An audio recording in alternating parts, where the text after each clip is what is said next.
할렐루야. 사무엘상 26장입니다. 사무엘상 26장 1절로 2절입니다. 10사람이 기브아에 와서 사울에게 말하여 이르되 다윗이 광야 앞 하길라 산에 숨지 아니하였나이까 하매 사울이 일어나 십광야에서 다윗을 찾으려고 이스라엘에서 택한 사람 3,000명과 함께 십광야로 내려가서. 아멘. 초점이 흐려지면 방향이 달라집니다. 지금 이 사울은 그의 대적이 다윗이라고 생각했습니다. 블레셋과의 싸움 여전히 있고 대적들의 싸움이 있지만 이 사울이 초점이 내 원수가 다윗이야 라는 마음으로 그 마음에 확고한 순간 이 전쟁이 누구와 할 것인가를 잊어버린 겁니다. 그래서 자신의 신복이고 자신의 사위인 이 다윗을 향하여 죽이려고 끊임없이 이 다윗을 찾아 헤맵니다. 이스라엘 전체를 다 뒤지면서 정말로 다윗이 어디 있는가를 찾아내고 이것을 밀고 하지 아니하면 그 지역에 완전히 어려움을 주는 겁니다. 그러니까 어쩔 수 없이 자신들이 살려면 다윗을 신고할 수밖에 없습니다. 그래서 10사람들이 기브아에 와서 사울에게 밀고 합니다. 하길라산에 다윗이 숨었다고요. 그러니까 또 열심히 사울은 이 다윗을 찾아 죽이려고 3,000명과 함께 십광야로 내려갑니다. 다윗은 어려움이 오죠. 그러나 이 어려움이 바뀝니다. 다윗이 죽을 기회가 아니라 사울이 죽을 기회가 주어지는 겁니다. 누구로 인하여서요? 여호와 하나님으로 인하여서요. 먼저 12절 봅니다. 다윗이 사울의 머리 곁에서 창과 물병을 가지고 떠나가되 아무도 보거나 눈치채지 못하고 깨어있는 사람도 없었으니 이는 여호와께서 그들을 깊이 잠들게 하셨으므로 그들이 다 잠들어 있었기 때문이었더라. 아멘. 24장에서도 마찬가지고 26장에서도 마찬가지고 하나님이 그에게 기회를 줬습니다. 누구에게요? 다윗에게요. 어떤 기회입니까? 이 다윗이 사울의 창과 물병을 가져감에도 불구하고 아무도 보거나 눈치채지 못합니다. 그 이유가 깨어있는 사람이 없었기 때문이라고 말하죠. 그것이 어떻게 이런 일이 가능할까? 다윗을 죽이겠다고 3,000명씩이나 데리고 다니는 이 사울이 어떻게 그 사울과 함께하는 병사들이 한 명도 깨어있지 않았을까? 이건 있을 수 없는 일이잖아요. 군대를 가본 사람들은 압니다. 이들이 전쟁을 나가든지 훈련을 나가든지 꼭 보초병을 세웁니다. 불침번을요. 그렇지 아니하면 자신의 군대가 죽을 수 있기 때문입니다. 그래서 늘 군대가 움직이면 보초병이 그리고 또한 불침번이 꼭 있어야 합니다. 돌아가면서 쓰잖아요. 이 불침번을 세워야 하는데 불구하고 세웠을 겁니다. 그런데 다 잠든 거예요. 왜 그랬느냐? 여호와께서 그들을 깊이 잠들게 하셨으므로 그들이 다 잠들어 있기 때문입니다. 하나님이 잠들겠다는 거예요. 그것은 무엇입니까? 다윗에게 기회를 준 것이죠. 다윗이 이 사울이 자기를 잡으려고 죽이려고 쫓아온 것을 알고 진영을 잘 보았습니다. 낮에 볼 수 있는 때 진영을 보니까 사울 왕이 백성들 가운데서 자고 있는 겁니다. 자는 겁니다. 그래서 다윗이 이러한 제안을 합니다. 6절입니다. 이에 다윗이 햇사람 아히멜렉과 스루야의 아들 요압의 아우 아비새에게 물어 이르되 누가 나와 더불어 진영에 내려가서 사울에게 이르겠느냐 하니 아비새가 이르되 내가 함께 가겠나이다. 아멘. 햇사람인 아히멜렉 스루야의 아들 요압의 아우 아비새. 이 아비새는 다윗의 조카이기도 하죠. 이 아비새와 아히멜렉 햇사람입니다. 가나안 사람입니다. 이방인입니다. 이 둘에게 제안을 하는 겁니다. 누가 나와 더불어 진영에 내려가서 사울에게 이르겠느냐? 누가 사울에게 가서 나와 함께 가겠느냐? 사울에게 왜 갑니까? 자수하려고요? 항복하려고요? 아닙니다. 이 다윗의 마음에는 두 가지 마음이 싸우고 있는 거예요. 사울을 죽일까? 사울을 살릴까? 이 두 가지 마음이 막 왔다 갔다 하다가 마음을 정한 겁니다. 어떻게 정했느냐? 죽여야겠다. 안 되겠다.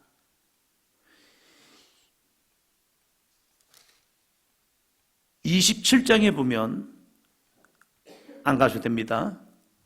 다윗의 마음이 사울로 인해서 굉장히 번민합니다. 나뿐만 아니라 나와 함께하는 600명의 이 사람들, 그리고 그의 가족들, 그래서 이들을 어떻게 살릴 수 있을까? 그래서 다윗이 블레셋에 망명을 합니다. 그러니까 이 다윗의 마음에는 여전히 사울에 대한 두려움이 있고 나를 따르는 사람들에 대한 무거운 짐이 있습니다. 이것을 해결할 수 있는 방법 다윗도 압니다. 사울을 죽이면 끝나는 거. 그래서 이 사울을 죽여야 하는지 말아야 하는지 이 마음이 요동칠 때에 이 다윗에게 한 마음, 한 구석의 마음, 그것이 사울을 죽여야겠다라는 마음이 온 거죠. 그래서 가나안 사람인 햇사람 아히멜렉과 자신의 조카인 또 장수인 아비새에게 물어보는 거죠. 누가 나와 더불어 진영에 내려가서 사울에게 이르겠느냐? 사울에게 이르겠느냐? 이것은요, 나와 함께 가서 사울 죽이자 이겁니다. 그럴 때에 이 아비새가 내가 함께 가겠나이다 라고 말합니다. 어쩌면 다윗은 자신의 조카가 아닌 햇사람, 가나안 사람, 왜요? 자기들은 유대인으로서 이스라엘 백성으로서 여호와의 기름 부음 받은 자를 죽일 수가 없잖아요. 그렇기 때문에 이방인인 이 아히멜렉이 따라와 줬으면 좋겠다라는 그런 마음도 있지 않을까요? 왜요? 그가 죽이면 가나안이니까 햇사람이니까 사울을 죽였겠지, 이거는 그냥 덮어버릴 수도 있잖아요. 그런데 아비새가 따라옵니다. 아비새는 다윗에게 있어서는 너무나도 귀중한 충신이죠. 이가 따라옵니다. 그리고 아비새가 드디어 사울 앞에 섰습니다. 그리고 다윗에게 물어봅니다. 8절이요. 아비새가 다윗에게 이르되 하나님이 오늘 당신의 원수를 당신의 손에 넘기셨나이다. 그러므로 청하오니 내가 창으로 그를 찔러서 단번에 땅에 꽂게 하소서. 내가 그를 2번 찌를 것이 없으리이다 하니. 아멘. 다윗에게 아비새가 말하죠. 하나님이 오늘 당신의 원수를 당신의 손에 넘기셨나이다. 첫 번째 사건과 똑같습니다. 하나님이 다윗에게 이 사울을 허락하신 거예요. 네 마음대로 한번 해봐라. 네 마음에 원하는 대로 한번 해보지 않겠냐? 그래. 이 다윗에게 테스트를 하는 거죠. 내가 앞설래? 나에게 순종할래? 네가 먼저 갈래? 네가 나를 따라올래? 이거요. 앞서가는 것은 어쩌면 편할 수 있습니다. 그러나 뒤따라가는 것은 참 마음에 번뇌가 올 수 있습니다. 왜요? 하나님이 하시는 것을 보려면 너무 때로는 갑갑하기도 합니다. 나는 빨리 가기 원하는데 하나님은 천천히 가랍니다. 나는 오늘 되기 원하는데 하나님은 기다리라고 말합니다. 이것만큼 초조한 게 얼마나 없는데요. 나는 좀 오늘 해결되었으면 좋겠는데 하나님은 아니 기다려라고 말합니다. 나는 오늘 죽을 것 같은데 하나님은 참어라고 말합니다. 아 진짜 이 기다림의 시간 너무 힘듭니다. 다윗도 마찬가지죠. 그래서 아비새와 함께 사울이 자고 있는 그 앞에 섰습니다. 그리고 아비새가 말합니다. 하나님이 이럴 때 얼마나 마음이 흔들릴까. 그래, 하나님이 나에게 기회를 주셨네. 이 기회를 쓰자. 지난번에 기회를 못 쓰므로 통해서 또 어려움이 왔잖아. 사울은 자기에게 맹세했잖아요. 내가 다시는 너를 죽이지 않겠다. 너를 쫓아가지도 않겠다. 그래, 다윗아 미안하다. 너는 내 아들이다. 하면서 이 다윗에게 정말로 진심으로 용서를 구하고 그리고 다윗을 죽이지 않겠다고 맹세했잖아요. 근데 또다시 다윗을 죽이려고 쫓아다니는 이 사울왕, 이것을 어떻게 합니까? 그래서 아비새랑 섰어요. 그리고 아비새가 하나님의 이름으로 다윗을 권면합니다. 그러면 모르겠다, 그래 하나님의 뜻이겠지 라고 하면서 내 손이 아니라 아비새의 손으로 사울을 죽일 수 있죠. 그리고 이렇게 하면 되잖아요. 이거 아비새가 있어요. 나와는 상관없어요. 내가 사울을 죽이지 않았습니다. 아비새가 사울을 죽였습니다. 그러면 자기는 여호와의 기름 부음 받은 자를 죽인 게 아니고, 반역이 아니고 아비새가 죽였고 자기는 그 자리에 올라간 거잖아요. 그럼 자기는 어쩌면 무죄하다라고 다윗은 면피를 할 수 있습니다. 그런데 이 다윗은요, 아비새에게 또다시 권면합니다. 9절이요. 다윗이 아비새에게 이르되 죽이지 말라. 누구든지 손을 들어 여호와의 기름 부음 받은 자를 치면 죄가 없겠느냐. 아멘.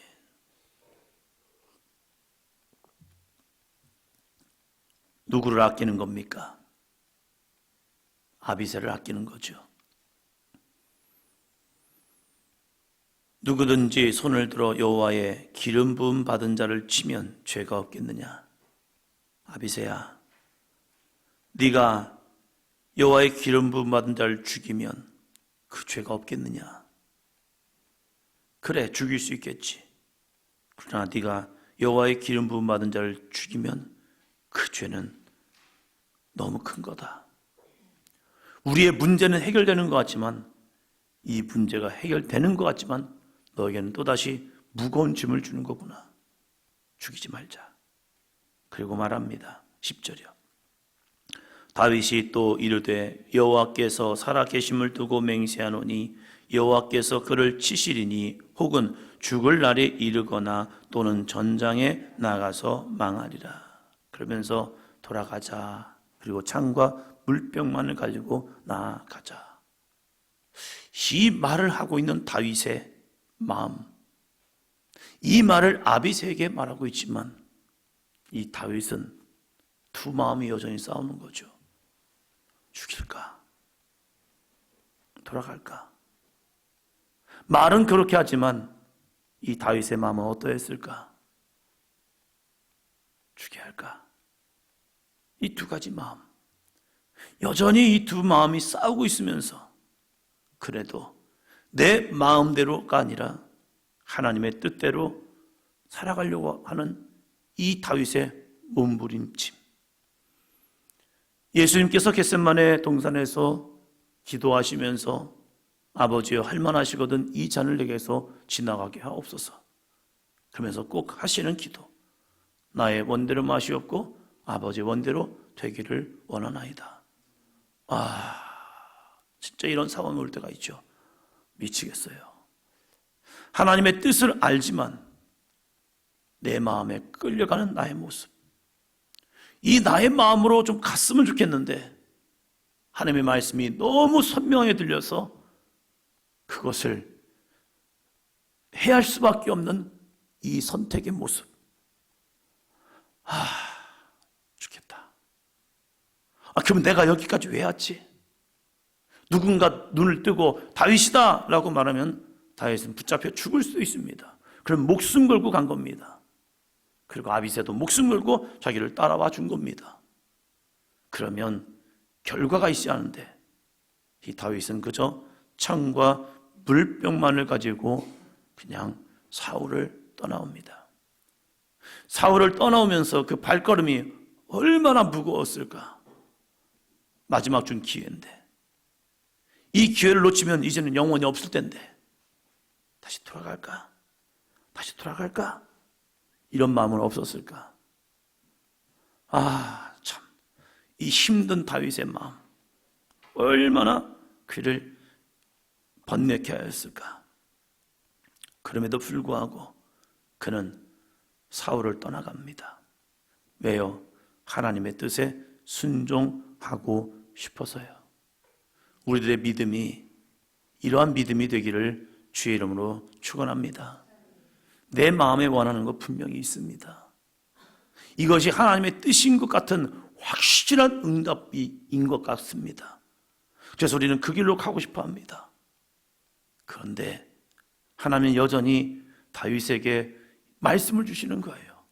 아니, 이러한 기회를 주지 말던지, 이 사울을 죽일 수 있는 기회를 주고 하나님의 말씀이 뚜렷하게 다윗에게 증거되는 거예요. 여호와의 기름 부음 받은 자를 치면 죄가 없겠느냐. 아니, 왜 이 두 상황을 주냐 이거예요. 다윗에게 하나의 상황만 주시면 그래도 좀 편하련만, 이 두 가지 상황을 주고 다윗에게 네가 선택해 라고 하는 겁니다. 와, 이러자니 저러자니 이것이 두 가지의 상황이 왔다 갔다 하면서 다윗은 선택하라고 하시는 이 하나님, 어쩌면 참 하나님이 좀 원망스럽기도 해요. 그런데 다윗은 한 가지를 찾습니다. 하나님이 더 기뻐하시는 일이요, 내가 좋아하는 일 말고, 내가 기뻐하는 일 말고, 나의 유익이 말고 내 생각이 아니라 확실한 하나님의 말씀. 그래요, 하나님, 사울을 죽이지 아니하면 이 사울은 또 나를 죽이려고 쫓아올 겁니다. 그러나 그럼에도 불구하고 내가 하나님을 따르겠습니다. 그러면서 이렇게 말합니다.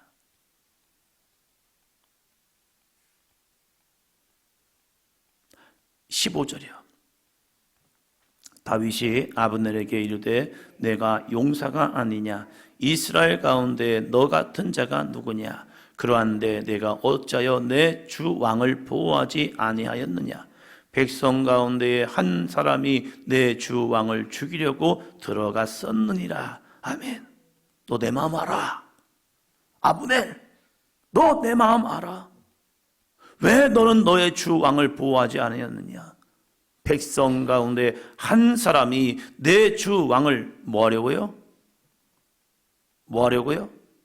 죽이려고 들어갔었느니라. 그 사람이 누굽니까? 다윗인 거예요. 내가 너의 주 왕을 죽이려고 들어갔었다. 근데 죽이지 않았어. 나에게 이 귀한 기회가 주어졌음에도 불구하고 나는 이 기회를 쓰지 않았다. 왜요? 나는 사울을 죽일 마음이 없다는 거예요. 나는 사울을 죽이려고, 내 주 왕을 죽이려고 들어갔으나 나는 죽이지 않았다. 이것이 아브넬에게 하는 말입니까? 사울왕에게 하는 말이죠. 아브넬 대신 부르면서 사울왕 들으라고 지금 사울에게 얘기했던 거예요. 좀 알아달라는 거죠. 나 당신 안 죽였어요. 당신도 나를 죽이지 말아주세요. 좀 왜 이러세요 왜 하면서 호소합니다. 그럴 때 사울이 이러한 반응을 합니다. 21절이요. 사울이 이르되 내가 범죄하였도다. 내 아들 다윗아 돌아오라. 내가 오늘 내 생명을 귀하게 여겼은즉 내가 다시는 너를 해하려 하지 아니하리라. 내가 어리석은 일을 하였으니 대단히 잘못되었도다 하는지라. 아멘. 이렇게 말하는 사울, 이렇게 말하는 사울의 말을 듣지만 다윗은 사울에게 가지 않습니다. 왜요? 사울은 두려운 존재이기 때문에. 이렇게 말은 하지만 사울이 자기를 죽일 것 같은 마음 때문에 사울에게 가지 않습니다. 그리고 각자 길을 갑니다. 그리고 27장에서는 이제 또 블레셋으로 망명할 수밖에 없는 다윗. 이러한 상황이 거듭되면서 다 그럼에도 불구하고 다윗은 사울을 죽이지 않습니다. 왜요? 하나님이 하실 거라는 확실한 믿음 때문에서요. 이것이 다윗의 믿음입니다. 힘들어도 어려워도 정말로 죽을 것 같아도 하나님이 나에게 허락하신 이 길, 하나님의 기뻐하시는 믿음의 길, 내 마음에는 여전히 사울을 죽이고자 하는 이 마음이 요동치다 할지라도 그 요동치는 마음을 짓누르고 그리고 하나님의 거룩한 뜻 가운데 순종하며 나아가는 저와 여러분이 되기를 주의 이름으로 축원합니다. 믿음 생활할 때 얼마나 우리의 마음을 요동치게 하는 사건과 일들과 상황이 벌어지는데요. 내 머리로는 압니다. 이거 하지 말아야지. 이 길로 가야지. 주님 말씀에 순종해야지. 그런데 주변에 일어나는 상황과 형편은요, 여전히 내 마음을 요동치어서 뭐 그럴 수도 있지. 이것쯤이야 하나님이 좀 이해하지 않으실까? 이런 마음으로 나의 마음을 끌어당깁니다. 그래서 사울 앞에 서 있는 다윗처럼 우리의 이 두 가지 선택할 때 기회가 주어진다니까요. 그런 기회 속에서 내 마음에 끌려가는, 그래서 하나님이 이 기회를 준 거야. 하나님이 이 상황을 준 거야. 하나님이 이 여건을 준 거야. 그래서 하나님, 그래요, 오늘은 이거 하고 다음에는 하나님 할게요. 이게 아니라 오늘도 주 예수의 이름으로 승리하는 저와 여러분이 되기를 주의 이름으로 축원합니다.